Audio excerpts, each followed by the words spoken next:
Hey, what's going on? Aaron Murray here with the Players Lounge, and really excited about this. One of my favorite people of all time, Barbara Dooley, is going to sit down with me. Gracious enough to let me come into your home. My first time in, I would say, this museum. It is a museum. I don't think there's any spots left on the wall. I mean, they have 300 little mini bulldogs everywhere. Actually, more than 300. Pictures, trophies, awards, statues. Was this you or Vince that had this whole Georgia place all set up? It was Vince. Okay. It wasn't me, but we just nailed nails in the wall and hung. This is 50-something years of history in this room. My God. Yeah. You guys moved, what, in the 60s in this place? We moved here in 65, and we've never left it. Isn't that amazing? Just unbelievable. I mean, it literally is like I got here. I've been once. I dropped off a football for Coach to sign 3 or 4 years ago, but didn't come in the house. I don't think you guys were home at the time. So, I walked in. Your daughter's like, I think the best spot to shoot it's in here. And I'm walking through and, I'm breaking my neck left and right, just looking at all this stuff like, my gosh. And I think the most fascinating thing is, he was working on this room to the very end. I mean, he was always touching it up, which is pretty special. He was. He was always hanging. And as I told you, he hung the last picture. He had his son-in-law hang the last picture. It was 2 or 3 days before he died. And I said to him, don't hang it up there. There's no other place. Just leave it alone. Oh. No, he was going to hang it. And I'm looking at it right now, so for the camera, it's the last picture was a Keely Ringo, the interception versus Alabama for the pick six to kind of put the nail in the coffin for him. Yeah. Was that for you guys, a relief when they won another natty? Like, how did you feel overall? Because, I mean, everyone always talked about 1980. Like, that was it.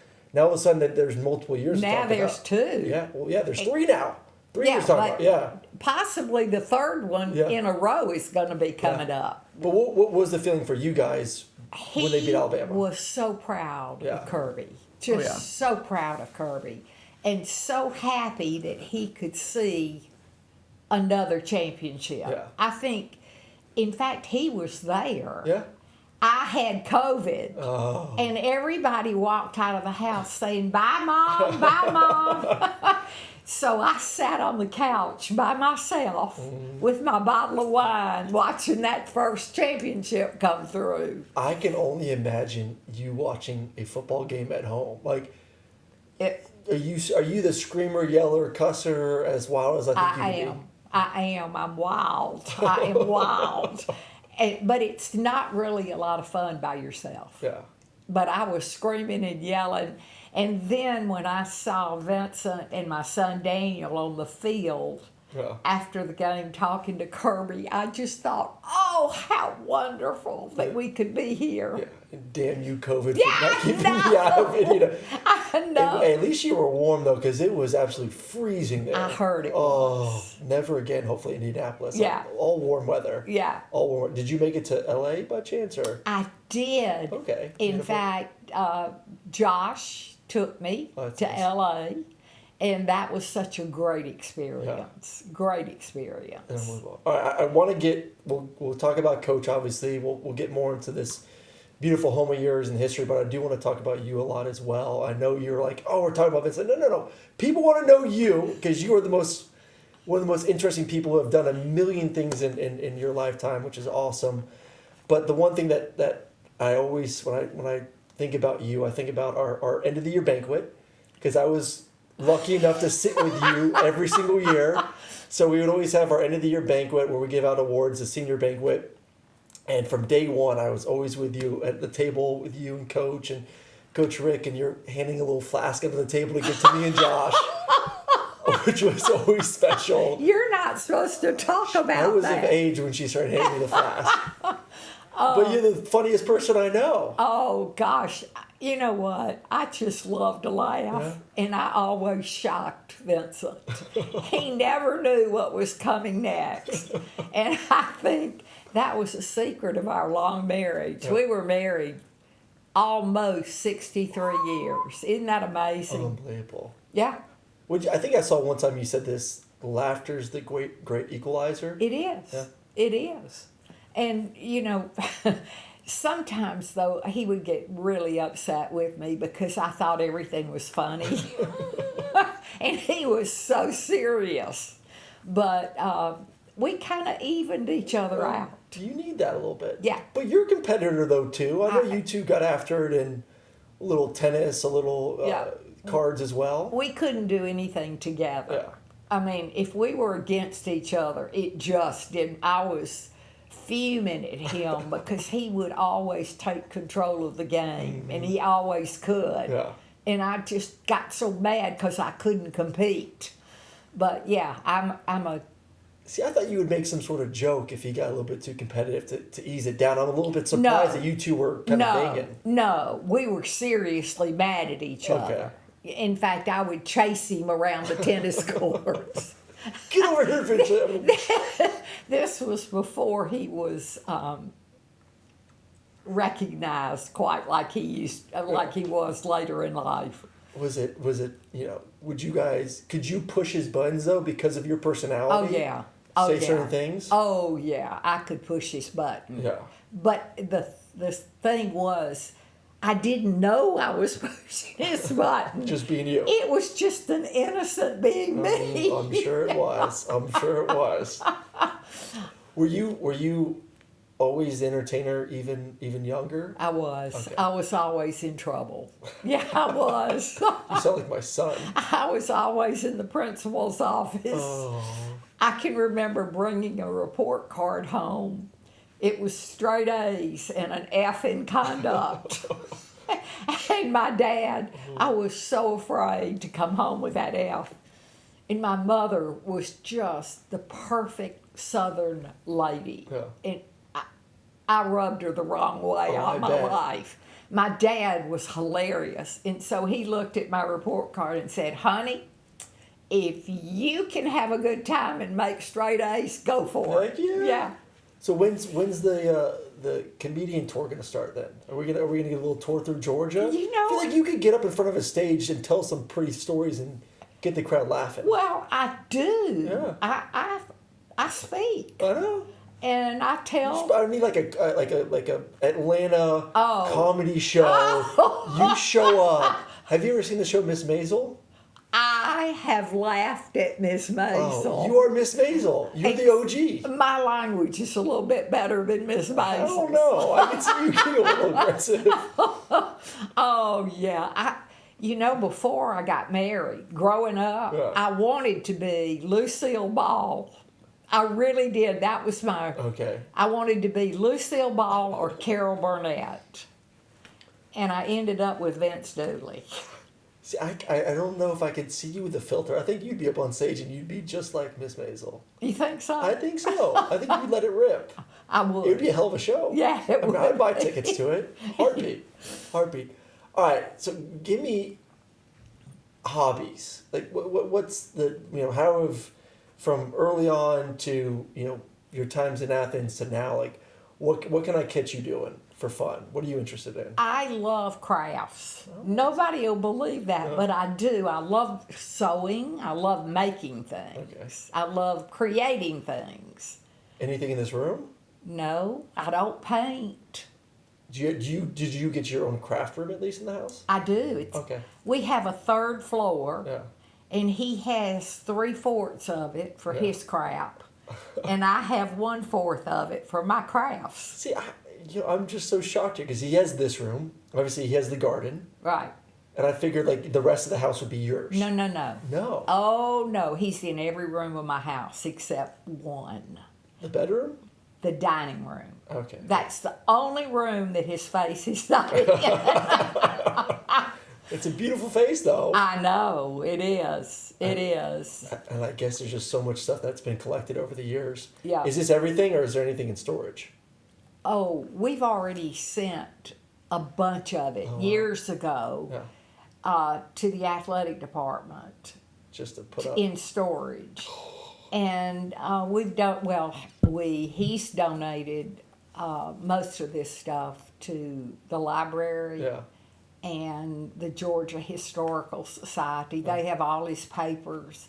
He saved every letter he ever received. Damn.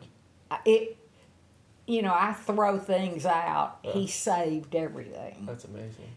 So he was a historian by nature. Yeah. And the Historical Society called me last week and said, Barbara, we've been reading his personal correspondence, and we cannot believe the good stuff that's in these letters. Special man. Yeah. Great head coach, but I want to ask you this because your personality, and I do feel like the coaching world's changed a little bit. We have guys like Deion Sanders at Colorado, Shane Beamer at South Carolina, like big personalities. Could you be a head coach? Like, how would you be if you were ever a football coach or any coach? Like, what would you be like? I'm not a disciplinarian. You don't have to be, though. I don't think Shane Beamer's disciplining kids. You don't? No, it's a fun. It's like Ted Lasso. It's a fun, loving. I want to play for you, coach. Yeah. Yeah, they would probably want to play for me. Yeah. We'd have a good time, but we'd lose because I don't know. I'm very competitive. I don't know if I could relate that to a group. I don't know that. Vince could. Who disciplined Derek then? Well, I disciplined, but he backed me up. I had him to back me up. Yeah. So, and he was tough. In fact, they did not want his discipline. Oh, they didn't? No. My dad's? But he would discipline them, and then it would punish me because I would have to be here making sure that they did what he said. Oh, yeah, because you're with them 24/7. Yeah, and he wasn't. Oh, yeah. That's the coaches. I remember when I got to Athens, and I went to Bobo's house, similar to what I've seen from you, but Bobo and Lainey had, at the time, 5 kids under 5 because they had the triplets, and another one. And it was like, she's like, man, they're rotating nannies like crazy because he's gone. Yeah. He's recruiting, he's coaching, he's in the film room. It has to be an absolute grind to be a wife of a coach. It is, and you've got to be a tough woman to do it. I bet you didn't know Lainey is my niece. Oh, yeah, I knew that. Did you? Yeah, I knew a little connection. Yeah, and now she's back. I know. I'm so happy he's back. I am too. They're back where they belong. Yeah, exactly. Were there ever moments where you're like, what the hell did I get myself into? Like, how often did that cross your mind? I cried a lot as a young person because I was so alone with my kids, and he was always working. And all my friends had husbands who were home on the weekends. They were cooking out. They were doing fun things, and there were a lot of weekends that it was poor, pitiful me. Yeah. But you know what? I got over it. I realized that you are the only person that can make yourself happy. And he couldn't make me happy. I had to be happy within myself. Yeah. And I got over it. I mean, did you try to tell Derek at all, not the coach? Like, what? Because Well, I remember Lainey told me, she's like, I don't know if you want to get into this world. I mean, like you said, like, unless you marry the right type of girl. Yeah. It's tough. Like, was that ever talked to Derek? Like, hey, Well, I mean, he saw it firsthand. I'm kind of surprised. Yeah, well, yeah. He went to law school because I said, don't you even think about being a coach. Yeah. I told Daniel that too. Yeah. Don't do it. And he went to law school, got his first job right out of law school, making more money than we were making, And after 1 year, he came home and he says, Mom, Dad, I just want you to know I quit my job. I said, you what?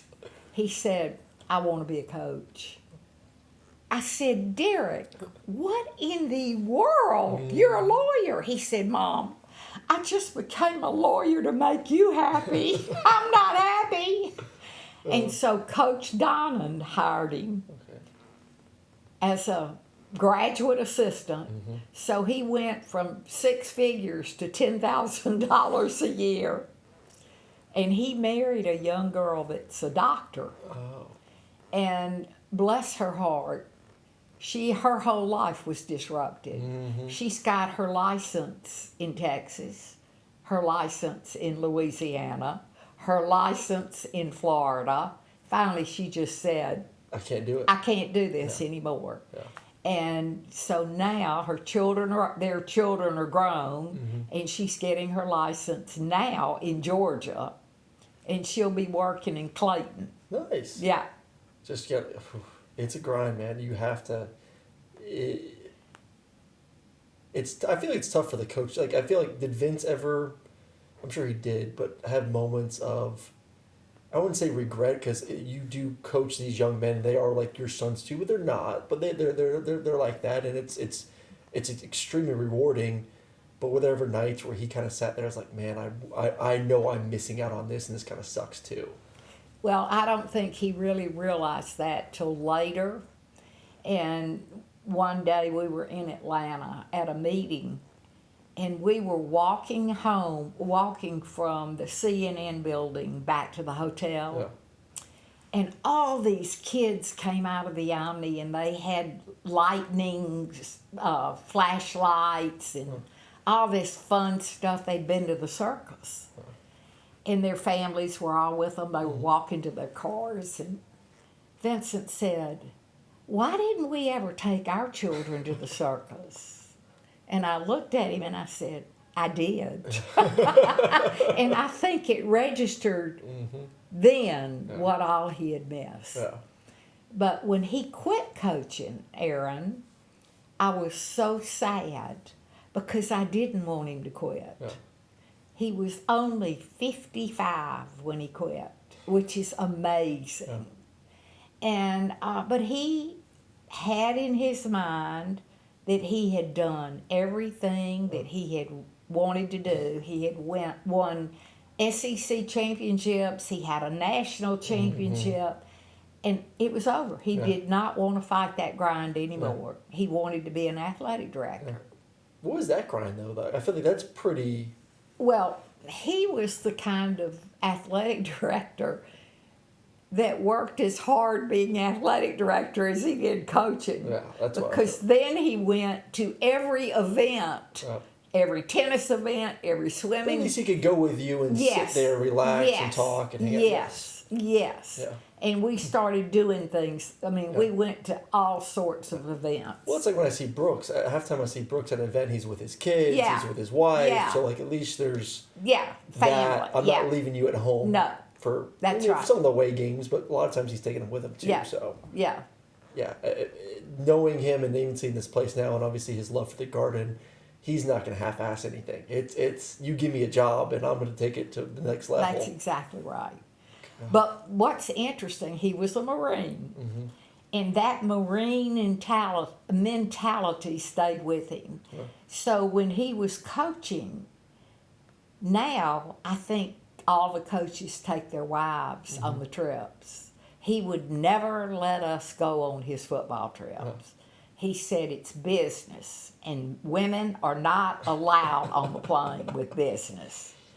And so if we wanted to go to a game, we had to figure out ways to get there. Oh, wow. And so we did. We would find alumni that were driving or flying, and we'd hop in cars and go. Speaking of women in business back then, I talked to Chuck Dowd a little bit before this. He was telling me a funny story I'd like for you to get into about when women started being allowed into the locker room for reporting.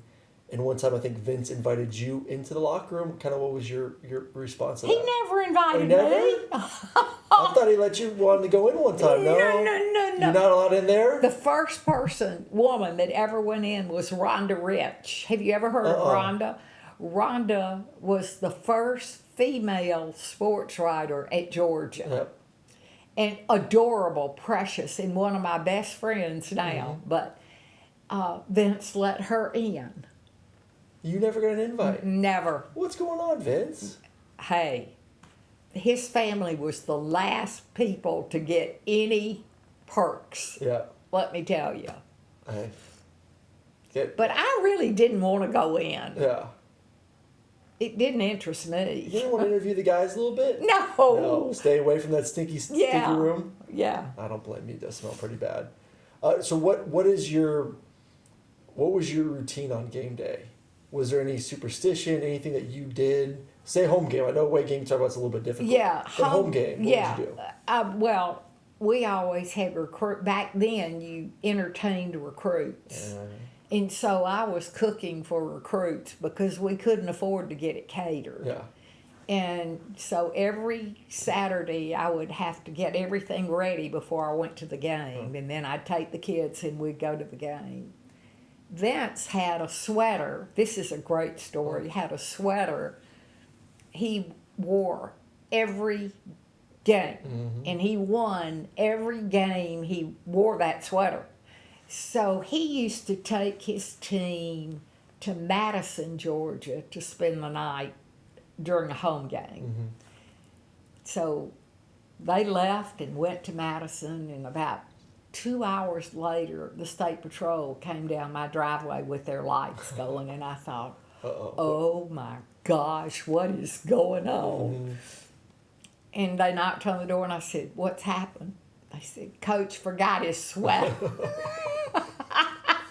So they came back and got his sweater. Did you have any superstition, like anything you would wear? No. No? Just us guys with the weird stuff? Yeah. Yeah. It's amazing, though. You talk about all the things you have to do. When you see how far or how much it's changed, like the facilities, how much the coaches get paid, the resources they have for recruiting. I don't want to say jealousy, but I mean, how much is that just like eye-opening to you to see all that? Well, it has been very gradual, but we laugh because everybody that came to our house after a game, we would wait for the doorbell to ring, and the grad assistants would bring in the film reel. And then Vince would set the projector up in the living room, and we'd all sit around. And he would sit there and go back and forth, and we would get to see the whole game immediately. And he was preparing himself for his radio show. And then he would get up at 4 o'clock in the morning and drive to Atlanta to do his TV show. But, I mean, think about now. He'd have to go to Atlanta? They should have come to here. He had to go to Atlanta. Wow. Yeah, he would get up at 4 o'clock. And one morning at 5 o'clock, he went into the Golden Pantry in 5 Points to get a cup of coffee before he left. And 2 of his bad players were in there. They were coming in from the night. And they said, oh, hey, Coach, we got up early to go to church. I'm sure they did. Yeah. He said, well, pray for me. Oh, good old Athens, Georgia. It was just as wild then as it is now. Not much difference. No, it was wild. Just no phones to record anything. That's right. Thank God. That's good right. for those kids back in the day. All right. When you do walk into the stadium now, because it's awesome to see, obviously, it's dedicated to him in Dooley Field. What's the first thing that comes to your mind when you see Dooley Field in Sanford? My heart it just feels so good. He so deserved it. Oh, yeah. He so deserved it. And I was hoping it would come before he died, and it did. And, I mean, I want to cry when I think about how excited he was when they told him. What would you think or I guess when that happened, what was that like the moment of, it's hard to say like fully because we know he fully made, like he's the greatest of all time. But like, what was it to him to have that? Well, Was that the last thing for him? I think it was the last big thing for him. But Vincent his composure never changed. You could not tell if he was really excited or just happy. I mean, his emotions he was steady Eddie, and I was woo, woo. So when they came in the house, it was it was Greg McGarity and Dr. Moorhead. And they came in the house and they said, we came to tell you that they have just voted on naming the field Dooley Field. And when they said that, I went, and I grabbed Dr. Moorhead. You know how he is stoic. Oh, yeah. And I grabbed him and started kissing him. Vincent was so embarrassed. Oh, someone chain her up. Yeah, chained her up. I was thrilled. He was too. Oh yeah, I'm sure he was. But I'm just out there on top of everybody, screaming and hollering. It was, as we all know, much deserved, and it's awesome to see it. It makes me really happy seeing it there every time I'm there. Yeah, me too. Seeing it for the parade again, it's just like, man, it's just such a special man. I want to go back to him as a person, and then you obviously, when he did have they had a bad game or a bad slump. I mean, it happens. He had an incredible career. I think only one losing season, for goodness sakes. What was one of one of your all time memories of something maybe you said to him, whether it was a bad game or a bad season? He'll never get over this one. The bad season was when we fumbled. We had more fumbles that year. I think we almost broke a fumble record. And so he was just, every week he would get downer and downer. You could just see he was grinding. He couldn't figure out what he could do. And so one night I said, Vincent, I have a great idea. And he said, what? I said, next week when y'all line up, have the offensive line face the quarterback. And then when they fumble, you're ready to get it. Oh, God. What was his response to that? He went, thanks, Barbara. I needed that. But, I mean, it was ridiculous. Oh, hold the damn ball. Hold the damn ball. Hold the damn ball. Or That's get so hard. your line to look at him and see where the ball's change going. Something up. Was this the losing season, or was it just a bad fumble season? It was just the bad fumble Just season. a bad fumble season. The losing season, we were playing in what was then called the Citrus Bowl. Okay. We should have never been in a bowl. It was a horrible year. And we lost that game. Yeah. And I will never forget, I thought that was the end of his career. I thought he'll never go back on the field again. Yeah. He was as depressed. I have never, before that or since that, seen that disposition on him. Yeah. It was awful. Yeah. In fact, I thought, he'll never make it. He'll never make it through the night. He was just sick. Yeah. What got him through all that? I think he rededicated himself. He rededicated his staff. Oh. And that's when Coach Russell came up with Junkyard Dogs. And the next year, the Junkyard Dogs came through. Yeah. And then you get Herschel and all as well. Yeah. How much would Herschel have made in this day? And could Coach have handled this whole new I don't portal, know if NIL? I don't think he could have. Yeah.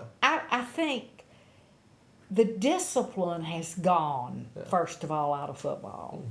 Secondly, he said he was very upset with the NCAA for not being stronger in the holding college football to what it's supposed to be. And he thought this was a semi-pro. We were coming into a semi-pro era. And he was right. We're coming right into it. So I don't know that he could have, he might could have, but he was just an old school coach, along with all the old school coaches that are now gone. Yeah. Which is, you've seen some basketball coaches retire because of it. I think there's going to be more football coaches retire because of it soon. I can't imagine a football coach today with the transfer portal and the NIL. And now I don't think it matters what your school is, what they offer. I think it's all about how much can you pay me. Well, I mean, the amount of times that I've seen kids transfer to their rival. Yeah. Like Georgia just had one receiver go to Georgia Tech. Yeah. And then we've seen guys go from Georgia to Alabama or from this school. Like there, to me, there is a pride of playing and putting that G or whatever school you represent on your helmet, on the front of your jersey. Now it's kind of what you said. It's like, where can I get paid? Yeah. Where can I go play? I don't care if it's my biggest rival that I've hated for 3 years. Right. If you want to pay me my senior year more money, I'll transfer to you. Yeah. And I think loyalty for your school has gone out the window. Yes. And those things you can't buy. Those things are in your heart. Yep. Which I think those things also set you up for later in life. They do. Like there's a point of like fans getting to know you and respect you and love you for those 3 or 4 years. Then when your career's over with, you get something to lean back on. I don't want to be the guy that transferred to my rival school. Like, screw you, you didn't want to stay for 4 years. We used to laugh at Vincent because he would always say, and I said I was going to put this on his tombstone, a commitment is a commitment. Mm-hmm. And see, that's no longer the case in football. Yeah. They sign, but they'll just re-sign with somebody else later. It is, especially with the SEC Big Ten getting so big. It's going to be like the minor leagues here very, very soon. All right, I took a tour of the outside, walked around the garden, obviously well known, and I think you guys have tours here. What is your role in the garden? Any green thumb? No, nothing. I pull weeds. That's somewhat of a green thumb. No, I get rid of the brown stuff. Just ripping. And I love to prune, cut the dead limbs off. Mm-hmm. I like to do things that I can see the result immediately. Oh. What about the flower basket out front? I know you've taken some pride in that, I believe, huh? Okay, folks, I can't ever remember to water. So I would kill flowers that he would put in pots. Mm-hmm. So last week, of course, he's no longer here, and I've got to deal with it, and there was a group coming. And I thought, I'm just not buying another basket. Yeah. So I took all the dead things out of the basket, and I put in artificial flowers, and it is looks beautiful. Legit. I would never have known. No, it's beautiful. So that's going to stay there all summer. Hey, and I don't have to water it. Don't lie. It's going to be more than summer. Those things will stay there. They won't change the next time I come. No, I might change them to autumn flowers. Okay. Yeah. Artificial, though. Yeah. Stay artificial. All right. But before we conclude this, obviously you guys have obviously been in this house since the 60s. You bleed red and black more than anyone else. What does Georgia and Athens mean to you? It means home. HOME. Mm-hmm. And this university has meant so much to our family, our whole family. We love it. Yeah. We're here. A commitment is a commitment is a commitment. And I will always be behind the team and the university staff, and everybody's been so good to all of us through the years. Yeah. It seemed like Kirby and Coach had a nice relationship as well. And obviously Rick is here too, and I know they had a great relationship. They did. Yep. They did. I think Vincent, I know he never wanted to impose on a coach. Yep. So he never went to practice at first unless they invited him. Yep. But then once Kirby came, he would start going to practice on his own. But he never wanted them to feel like he was breathing down his neck or telling them what to do. Yeah. Oh, he's the man. Well, thank you for letting me in your home. I have loved it. You're one of my favorites. Hey, I'm telling you, those senior banquets were... we had the most entertaining table of the whole thing. We did. We did have the most one. But beautiful home. Thank you for sharing the stories. And you can catch us again next week with another great episode. Probably not as funny as this one. But once again, thank you. Thank you.